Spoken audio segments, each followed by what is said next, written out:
Hello, student. Welcome to the chapter The Necklace. Today, we'll continue from where we left yesterday. The chapter The Necklace, where we were studying how Matilda, due to her greed, due to her show off, suffering a lot. So, we'll continue the last two pages we have. Let's begin.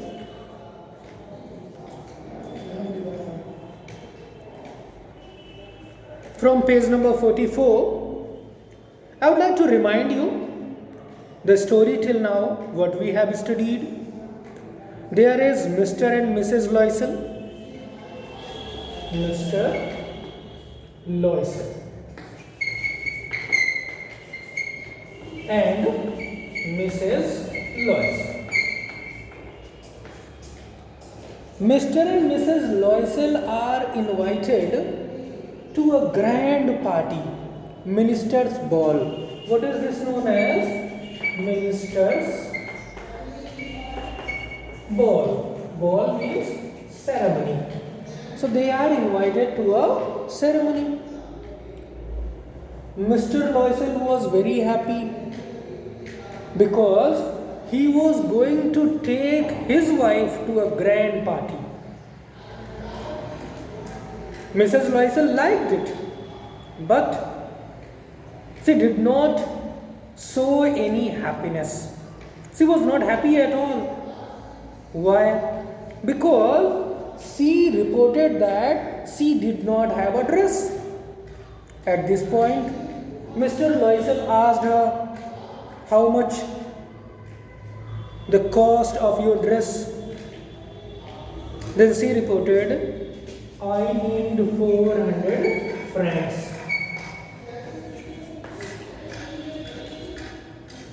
And that sum of money he had saved for his shooting, buying a gun. He wanted to go for summer shooting with some of his friends.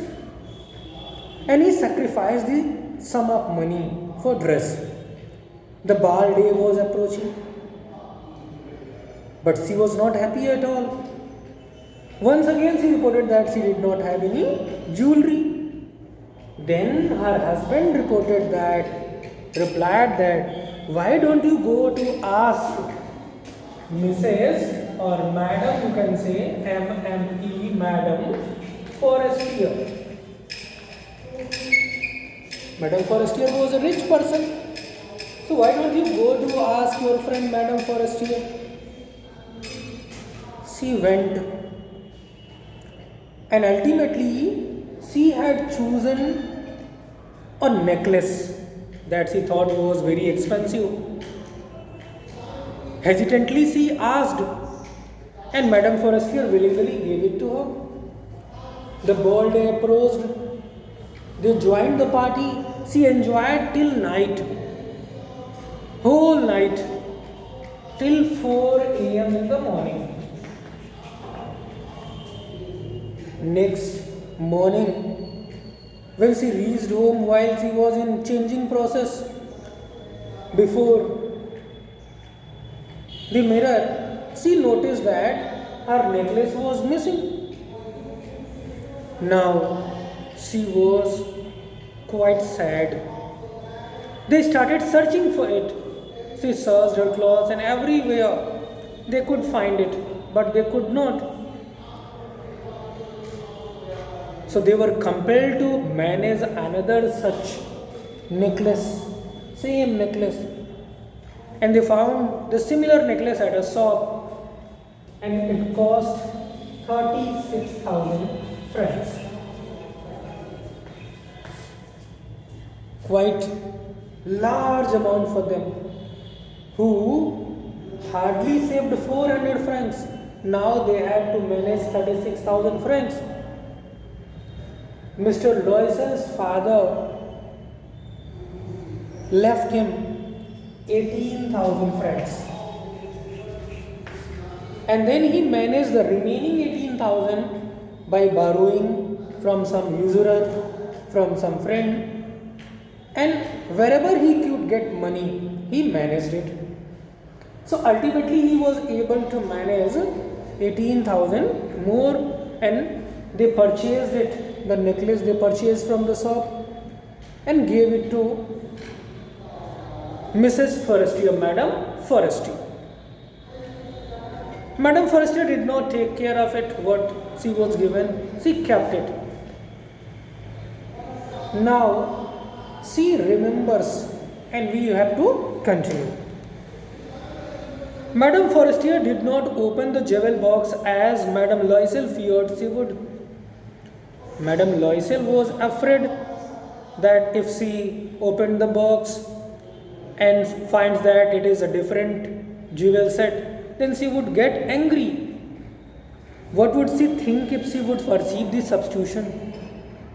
She was afraid that if she understood it was a substitute of her own necklace, then she would think herself, she would think her as a robber. What should she say? Would she take her for a robber? Madame Loisel now knew the horrible life of necessity, but this did not happen. Now she was living the horrible life of necessity. She was lacking in resources. She had nothing, and they hardly managed to take their both ends meet together. She did her part, however, completely heroically. Both she and her husband managed it heroically. It was necessary to pay this frightful debt. And what was the debt amount? The debt amount was 36,000 francs. They managed it, they did it heroically. She was a disease. Sorry. It was necessary to pay this frightful debt. She would pay it. She thought she had to pay it. They sent away the maid. The first thing they did, they gave holiday to the maid. They fired the maid. They changed their lodgings. They changed their room, their house. They rented some rooms in an attic at a lonely place. They rented a room. She learned the odious work of a kitchen. She learned the odious work of a kitchen. She managed earlier when she had a maid. She did not like to work. That is why she was unable, she did not know how to cook. So she had to learn it. The odious work, the smelling, full of smell, foul smell work. She was a disease. She herself was a disease. She was a soiled linen, their clothes and disclothes. Every household work she did by herself, which she hung on the line to dry, and then she hung it on the line to dry. She took down the refuse to the street each morning and brought up the water. What she used to do? She took down the refuse, the bucket, the water container to the street to fill it and to take it to their room. Stopping at each landing to catch her breath. She was stopping at each landing to catch breath at the ramp, and clothed like a woman of the people. She was wearing clothes like common woman. She went to the grocers, the butchers and the fruiterer. She herself shopped for household things. With her basket on her arm, shopping, haggling through the last sow of her miserable money. Sow, the small unit of money, coin, francs. You can compare it to a rupee, and paise to sow. Sow, you can say paise, and francs to a rupee. So smaller unit, coins. The husband worked evenings. Her husband worked evenings, throughout evenings. putting the books of some merchants in order. What type of works did he do? Putting the things of some merchants in order. And nights he often did copying at 5 hours a piece. He used to work at nights as well, copying for a merchants, and he get 5 saws a piece. For one copy, he got 5 saws. And this life lasted for 10 years. And in this way, they lost their valuable 10 years. Suffering, full of misery. At the end of 10 years, they had restored all. So ultimately, in 10 years, they managed to pay the borrowed money. Madame Loisel seemed old now. Now she was looking old. She had become a strong, hard woman, the crude woman of the poor household. Now she had become a poor woman, strong, just like a maid. She started speaking loudly. Earlier she spoke softly, but now she started speaking loudly and washed the floors with large pails of water. Even she washed the floor herself with large pails of water, large buckets of water. But sometimes, when her husband was at the office, while her husband was out in the office, she used to seat herself beside the window and think about the good old days, especially about that grand party. She would seat herself before the window and think of the evening party of former times, earlier times, of that ball where she was so beautiful and so flattered. She remembered the days when she used to be beautiful, especially at the ball ceremony, when everybody came to her and flattered her, appreciated her because of her gorgeous dress and the necklace. How would it have been if she had not lost the necklace? She remembered, she thought, she pondered. Life would have been very good if she had not lost the necklace. Who knows how singular is life? Life is quite singular, loneliness, and how full of changes, how easily it gets changed, how small a thing will ruin or save one, how a trifle thing like necklace will make your life or destroy your life. One Sunday, as she was talking, a walk in the Champs Elysees to rid herself of the cares of the week. One evening, one Sunday, while she was on walk at the Champs Elysees to rid herself of the cares of the week. She was tired of the week. She wanted to get rid of it. So she was walking, taking a walk, when she noticed a familiar face. She suddenly perceived a woman walking with a child. She recognized that woman. It was Madame Forestier, the friend from whom she borrowed the necklace. Should she speak to her? Yes, certainly. She thought in her mind, should she speak to her? Then answered herself, yes, why not? And now that she had paid the money she borrowed, the necklace she had already given, she would tell her all, why not? She would tell her all the things. She approached her, good morning, Jeannie. Came nearer to her and said, good morning, Jeannie.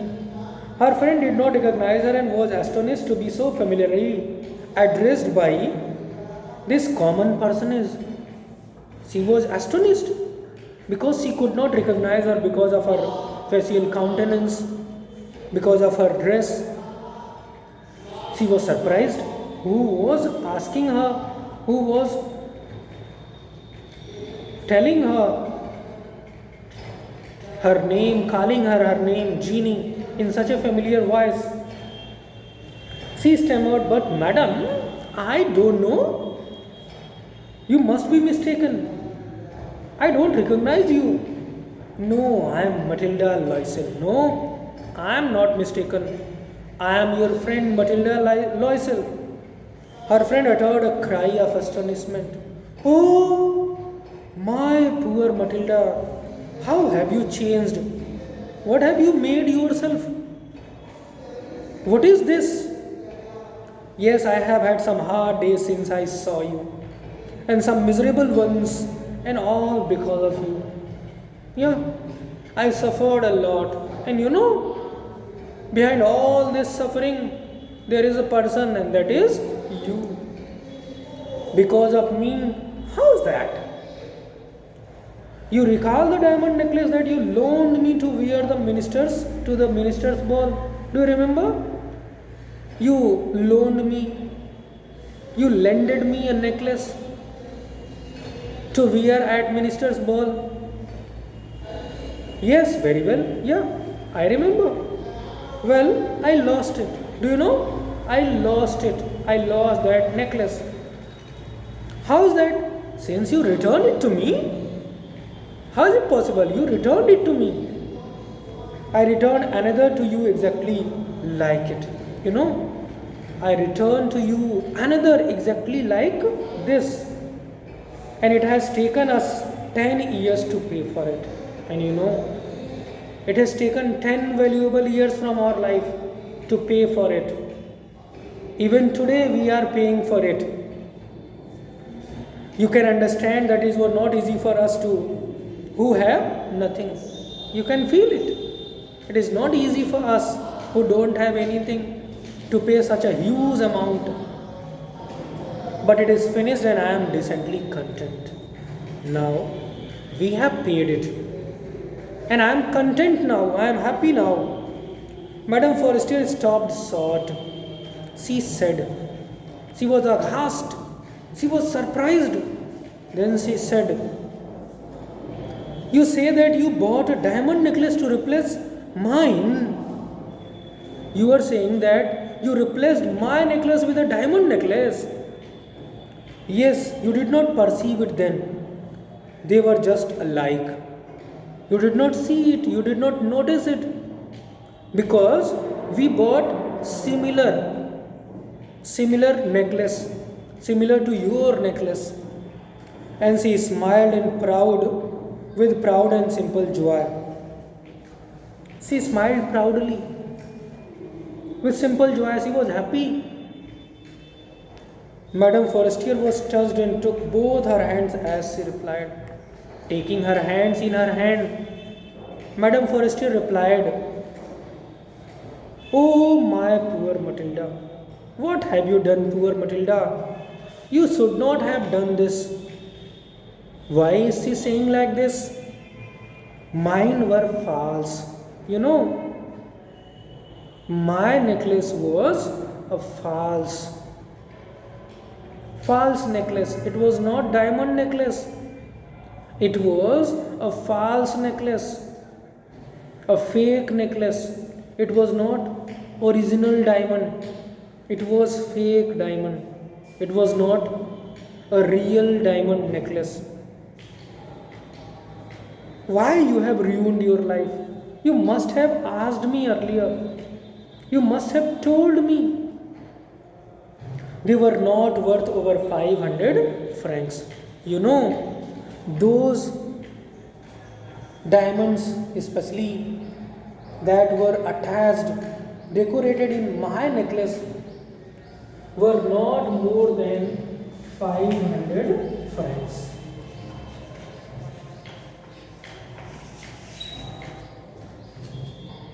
In this way, you can imagine, for returning the necklace of 500 francs, they thought it was of 36,000 francs.